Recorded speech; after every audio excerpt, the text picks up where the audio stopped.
جس سے انسان کی کوئی بھی عبادت قبول نہیں ہوتی، وہ ہے شرک۔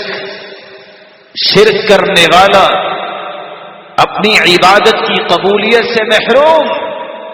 اللہ نے عام لوگوں کا تذکرہ نہیں کیا، انبیاء و رسل کا تذکرہ کیا، انبیاء و رسل کے نام بولے، اور پھر کیا فرمایا؟ ذَلِكَ هُدَى اللَّهِ يَهْدِي بِهِ مَن يَشَاءُ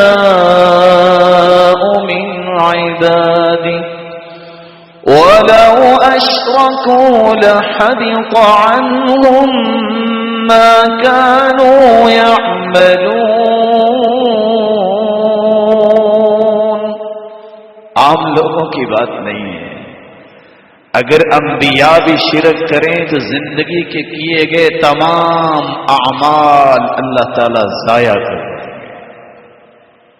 قبول ہی نہیں۔